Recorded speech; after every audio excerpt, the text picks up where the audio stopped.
Petunjuknya adalah laku prihatin. Kenapa? Karena laku prihatin ini menyatunya jiwa dan badan kita, menyatunya ruh dengan jasad kita. Artinya apa? Kita itu udah menunggal dengan Tuhan Yang Maha Esa, menunggal juga dengan alam. Dengan apa? Dengan laku prihatin, yaitu dengan indera kita yang indera perasa.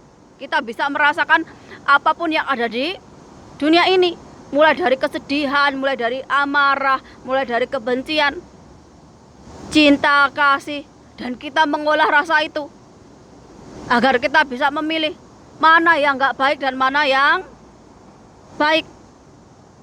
Banyak sekali orang tua yang sangat mencintai anaknya, terlalu cinta, sehingga ketika anaknya melakukan kesalahan, dibela ini. Mau anaknya jadi tukang bully, mau jadi anaknya pembunuh, saking cintanya orang tua ini kadang-kadang melakukan segala cara agar anaknya nggak dihukum, agar anaknya bebas. Contohnya Dani yang pernah anaknya nabrak orang sampai mati banyak, cuman diganti dengan uang. Kalau dalam Alkitab ataupun dalam Islam atau di dalam agama, tentu saja nyawa dibalas nyawa, mata dibalas mata, tampar dibalas tampar. Karena apa? Karena sifatnya adil. Tapi kita itu juga bisa memaafkan apa yang orang udah lakukan, tapi hukum tetap hukum. Kenapa? Karena sebagai manusia kita diciptakan Tuhan, kita bisa mengampuni, kita bisa memaafkan kesalahan orang itu. Tapi kita juga harus melihat dampak dari kesalahan itu. Terkadang orang yang nggak ngerti kalau salah itu merupakan sesuatu hal yang nggak baik, terus akan mengakibatkan namanya hukuman, nggak akan sadar nih, maka mereka akan ketagihan. Contohnya anak-anak, kalau mereka itu jadi bullying, jadi kelitih, tawuran, nggak dihukum, mereka merasa, oh aku itu dilindungi sama hukum, aku itu nggak bakalan dihukum, aku juga dilindungi oleh orang tuaku. Jadi ketika aku melakukan bullying, aku menganiaya anak lain atau aku melakukan kejahatan lain, itu aman. Karena apa? Karena orang tuaku nggak bakalan menghukumku. Hukum juga melindungiku karena aku anak-anak di bawah umur. Ini sebenarnya konsep yang nggak mendidik. Kenapa? Karena kita mengajarkan anak kita itu bukan jadi orang yang bertanggung jawab, menjadikan anak kita jadi anak yang punya mental yang benar. Tapi kita mengajarkan anak kita itu nggak bisa membedakan antara benar dan salah. Kita nggak mendidik mereka untuk jadi orang yang benar, orang yang adil. Tapi kita malah bikin mereka itu masuk ke dalam jurang yang kita buat sendiri. Karena apa? Karena cinta yang membabi buta. Itu kenapa orang tua kita dulu itu suka banget nih mukul anak atau apapun ketika kita melakukan kesalahan. Karena apa? Karena itu wujud dari cinta mereka, bahwa kita melakukan kesalahan, kita itu dihukum sama mereka. Apa kita sekarang sebagai orang tua itu dendam sama orang tua kita? Enggak, malah kita bersyukur. Kita bisa menilai, oh ternyata dengan cinta mereka kita itu bisa ngerti nih, kalau kita melakukan kesalahan maka kita akan dihukum. Sama seperti kita beriman sama Tuhan, kalau kita itu melakukan kesalahan, melanggar apa yang diperintahkan Tuhan, maka kita juga akan dihukum. Karena apa? Karena Tuhan Maha Adil. Melalui apa? Melalui alam ini, sesuai dengan perbuatan kita. Kalau kita baik, maka Tuhan akan memberikan kita kebaikan sesuai dengan perbuatan kita. Tapi kalau kita jadi orang yang jahat, orang yang nggak benar, kita menipu, kita menzalimi orang, kita merampas hak orang lain, kita mengambil hak orang lain, Tuhan juga akan mengambil yang kita punya. Tuhan akan memberikan kita hukuman sesuai dengan perbuatan kita. Gak ada satupun di dunia ini yang bisa namanya melanggar hukum alam ataupun melanggar karma. Kenapa? Karena kita yang melakukannya, kita yang akan menanggung hasil dari perbuatan kita. Kadang-kadang kita itu nggak sadar apa yang kita lakukan itu kan berdampak untuk anak keturunan kita. Karena apa? Karena kita itu selama ini didoktrin bahwa dengan sholat, dengan doa, dengan kita ke masjid, ke gereja, ke tempat kelenteng, tapi kita sudah berpikir, oh jaminan surga, jaminan kita itu mendapat kemuliaan, tapi lupa bahwa kita itu dinilai juga melalui perbuatan kita sesama manusia, perbuatan kita kepada binatang, perbuatan kita kepada tumbuh-tumbuhan, perbuatan kita kepada makhluk Tuhan yang lainnya. Contohnya, aku dulu itu bermain dengan orang yang Kristiani, mulai dari Sumatera ataupun dari NTT. Sama seperti ketika aku berteman dengan orang yang Islam. Di Kristen ada orang yang baik, tapi juga ada yang jahat. Bahkan dari keluarga Sumba, dari keluarga Linggi Malisa, keturunan Toraja, dan di Sumba jadi seorang pendeta, jadi seorang yang dipuja orang. Tapi bagaimana dengan akhlaknya, mendidik anaknya? Kenapa aku ngomong ini? Berarti aku mengalaminya secara nyata, bahwa ketika kamu itu beribadah, kamu rajin ke masjid, kamu rajin ke, belum tentu kamu itu kelakuannya baik, kelakuannya itu bermoral, bisa memanusiakan manusia. Sama ketika aku hidup di Jawa Timur, di Lumajang, aku bertemu dengan orang yang beragamanya Hindu. Sama seperti orang Kristen, sama seperti orang Islam. Ada yang baik, ada yang jahat. Ada yang dengan orang tuanya nggak akur, ada dengan mantunya nggak akur, ada yang tukang fitnah, ada yang tukang ngomongin orang, ada yang menzolimi orang lain. Ternyata apa? Yang mereka pelajari itu cuman bibirnya aja, cuman badannya aja, tapi secara rohani, secara hati mereka tetap nggak punya pencerahan, nggak punya kesadaran. Banyak dari kita ini cuman apa? Cuman percaya sama Tuhan secara bibir, secara lisan. Tapi kelakuan kita itu mencerminkan iblis, mencerminkan dajjal, mencerminkan setan. Semua orang itu sama di mata Tuhan.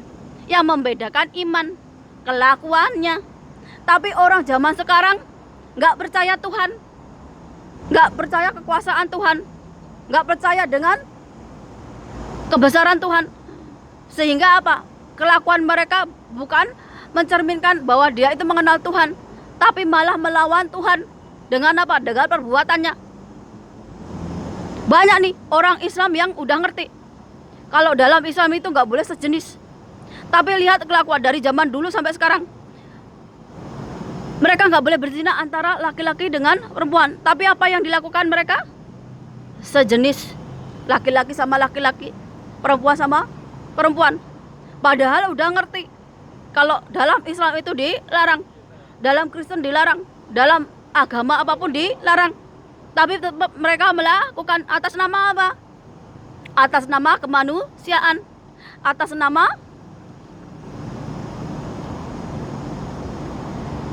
ini ciptaan manusia, HAM. Padahal itu bikinan manusia, bukan bikinan Tuhan. Tapi banyak orang zaman sekarang, orang-orang tua ataupun ulama itu mendukung, pemuka agama itu mendukung. Bukannya mereka itu bagaimana caranya mereka itu sadar, mereka itu agar kembali ke jalan yang benar, mereka itu mempunyai kesadaran, mempunyai pencerahan, tapi mereka itu malah mendukung kegiatan-kegiatan yang memang dilarang Tuhan.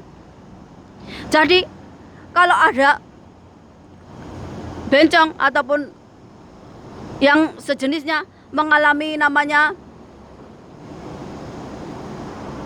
tidak diterima masyarakat atau mengalami hinaan, cacian atau apapun, itu karma dari perbuatan mereka. Itu hukuman sosial, belum hukuman Tuhan. Karena apa? Karena melawan kodrat, melawan takdir. Yang seharusnya bukan menyalahkan masyarakat atau Tuhan, tapi yang disalahkan apa? Diri kamu sendiri. Kenapa? Karena segala penyakit itu datangnya dari dirimu sendiri. Kalau kamu nggak bisa mengendalikan nafsumu, timak, serakah, tamak, kemarahan, kebencian, trauma, dan sebagainya, maka dirimu sendiri akan hancur, dirimu sendiri akan rusak. Kenapa? Karena kamu mengikuti setan yang ada di dalam dirimu. Kamu mengikuti sifat-sifat jelek yang ada di dirimu. Jadi yang membawa kehancuran siapa? Dirimu sendiri. Jadi gak ada istilah kita itu bisa berlari dari karma perbuatan kita, ataupun kita itu bisa agar kita nggak dikasih bencana, agar kita nggak dikasih malapetaka, kita bersekutu dengan jin, kita pakai tumbal, atau kita melakukan yang dilarang sama Tuhan. Tapi kita nggak mau memperbaiki akhlak nih, kita nggak mau memperbaiki perbuatan kita, malah kita makin terjerumus hingga menyekutukan Tuhan. Keris disembah, cincin aki disembah, batu disembah. Ini yang menyesatkan kita, yang makin jauh dari Tuhan, tapi makin dekat sama setan, sama kejahatan. Kenapa? Karena kalau udah serakah, manusia itu akan menghalalkan segala cara untuk sampai ke tujuan. Udah nggak peduli tuh halal haram, bener atau salah. Banyak nih orang tua zaman sekarang menghalalkan segala cara untuk ngasih nafkah anak istrinya, mulai dari ngerampok, begal, maling, korupsi, membunuh, judi. Banyak yang udah nggak bersih, maka dari akhlak yang baik, moral yang baik. Belum ketemu sama spiritual atau pemuka agama yang abal-abal, makin ada dirumuskan lagi. Nih pakai susuk, nih pakai jimat, nih pakai pegangan, nih pakai raja. Banyak kejadian hal seperti itu. Tapi kebanyakannya orang bodoh itu masih gampang dibodohi. Orang pinter kesalahannya cuma jadi orang tamak, orang serakah yang gak bisa mengendalikan dirinya. Tapi orang yang katanya spiritual, katanya punya ilmu agama, itu lebih berbahaya lagi. Karena apa? Karena dia akan menyesatkan lebih banyak orang lagi. Orang pinter bikin kerusakan hanya untuk dirinya sendiri, hanya untuk keluarganya sendiri. Tapi orang-orang yang diberi kelebihan sama Tuhan ini bisa bikin kehancuran, gak cuman dalam hal seorang, tapi bisa jutaan orang itu kena imbasnya. Kenapa? Karena perbuatannya, sifat tamak, sifat serakah, amarah, kebencian. Ini yang merusak manusia dari dalam dirinya. Sehingga apa? Sehingga menutup mata nih. Yang penting udah dapat jabatan, udah dapat kekuasaan, udah jadi pemilik dunia ini, kita berbuat sewenang-wenang. Kita menindas orang lain, kita merampas hak orang lain, kita nggak berbuat adil. Banyak kejadian di manusia zaman sekarang. Karena apa? Karena nggak percaya sama Tuhan, nggak percaya sama kekuatan Tuhan, nggak percaya kalau manusia itu diciptakan Tuhan, nggak percaya kalau langit dan bumi ini diciptakan Tuhan.